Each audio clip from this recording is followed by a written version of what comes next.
Apa kabarnya hari ini? Nah, mudah-mudahan saja kalian semua dalam keadaan sehat walafiat ya. Nah, pada hari ini kita akan memulai pelajaran pertama kita di kelas 6 ini, yaitu tentang memahami makna Quran Surah Al-Kafirun. Nah, sebelum kita memulai pelajaran ini, marilah bersama-sama kita membaca basmalah. Bismillahirrahmanirrahim. Nah, pada hari ini Ibu mau tanya nih, siapa yang sudah hafal Quran Surah Al-Kafirun? Wah, ternyata banyak juga yang sudah hafal Surah Al-Kafirun. Nah, pada hari ini, ayo kita bersama-sama mempelajari bagaimana cara membacanya dan juga apa sih maknanya. Yuk! Nah, sekarang kita mulai membaca Quran Surah Al-Kafirun dan terjemahnya. Nah, sebelum kita mulai membaca, mari bersama-sama kita membaca ta'awuz dan baca basmalah dulu ya. Ayo kita baca bersama-sama ya. A'udzu billahi minasyaitonir rajim. Bismillahirrahmanirrahim. Qul ya ayyuhal kafirun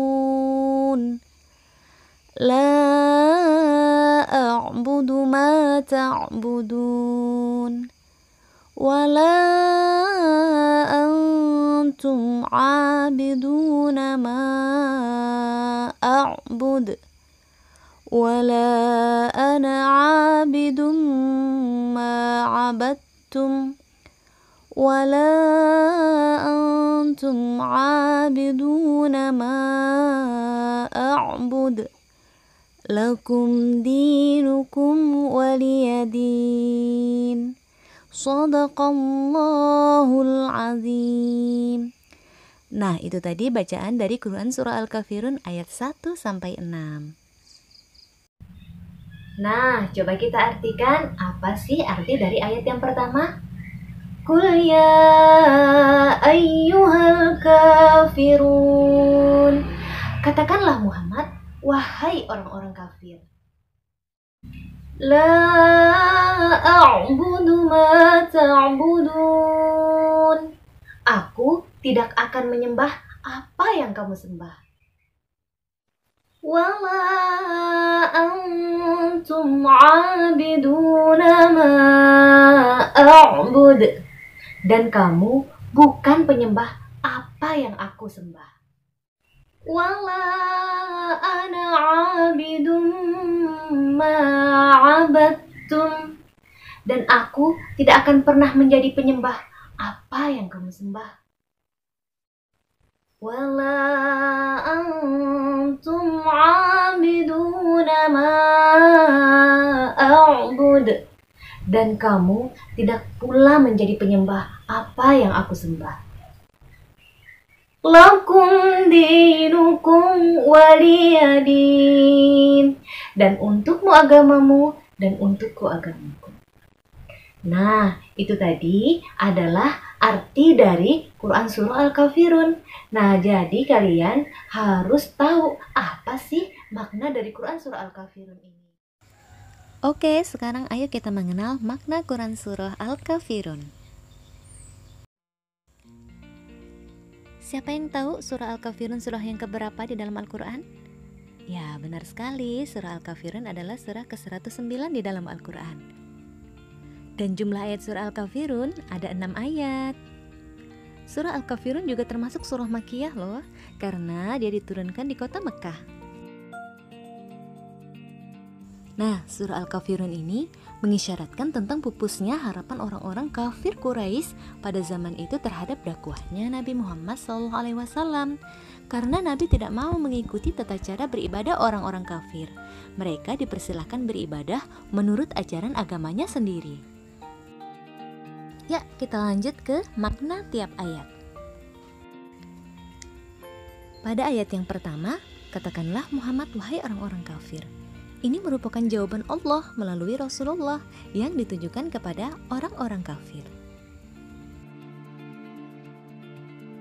Pada ayat yang kedua, aku tidak akan menyembah apa yang kamu sembah. Kita tidak boleh beribadah berdasarkan tata cara ibadah agama lain. Kita hanya menyembah Tuhan yang Maha Esa, yaitu Allah Subhanahu wa Ta'ala. Nah, pada ayat ketiga, dan kamu bukan penyembah apa yang aku sembah.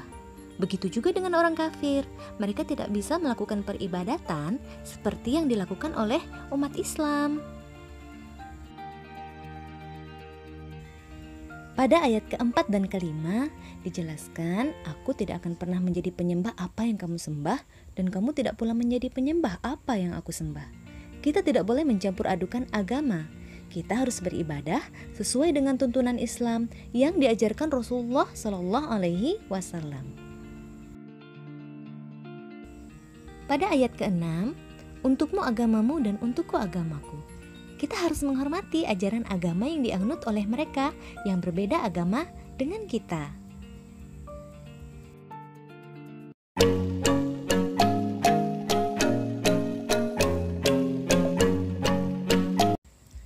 Kesimpulannya, yang pertama, orang-orang kafir mengajak Rasulullah untuk saling menyembah sesembahan masing-masing. Tujuannya agar Rasulullah berhenti berdakwah. Tetapi ajakan tersebut ditolak langsung oleh Allah Subhanahu wa taala dengan menurunkan surah Al-Kafirun. Yang kedua, kita dilarang mencampur adukan tata cara beribadah kita dengan agama lain. Yang ketiga, kita harus benar-benar mengesahkan Allah Subhanahu wa taala dan dilarang berbuat kemusyrikan, yaitu menyembah selain Allah. Nah, yang keempat, kita harus memiliki sikap toleransi dan menghargai ajaran agama lain. Nah, anak murid ibu sekalian, tahukah kalian jika di Indonesia ini memiliki 5 tempat ibadah? Ada masjid untuk umat Islam, gereja untuk umat Kristen, kelenteng untuk umat Cina, pura untuk Hindu, dan juga vihara untuk Buddha. Kita harus saling menghormati umat-umat yang sedang beribadah di tempat ibadahnya masing-masing. Tidak boleh saling mengganggu dan kita harus menanamkan sikap toleransi yang tinggi. Ada sebuah kisah nih murid-murid ibu sekalian.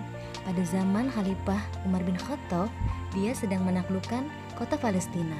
Nah, pada saat itu penduduk yang beragama Kristen merasa was-was menanti sang Khalifah karena mereka sangat takut rumah ibadahnya nanti akan dihancurkan dan mereka dilarang untuk memeluk agama mereka. Ternyata kekhawatiran mereka tidak terjadi. Ketika Khalifah Umar bin Khattab sampai di Palestina, beliau melarang para tentara umat Islam untuk menghancurkan bangunan tempat peribadatan mereka, dan mereka dipersilahkan untuk menjalankan ibadah sesuai dengan agama yang mereka anut. Nah, begitulah kuluhuran agama Islam yang penuh dengan kasih sayang dan juga rasa toleransi yang tinggi. Nah, sekarang kalian sudah tahu terjemah dari Quran Surah Al-Kafirun. Nah, jadi di rumah silahkan kalian mengulang-ulang lagi bacaan Quran Surah Al-Kafirunnya dan jangan lupa baca juga terjemahnya. Sekian dari Ibu. Assalamualaikum warahmatullahi wabarakatuh.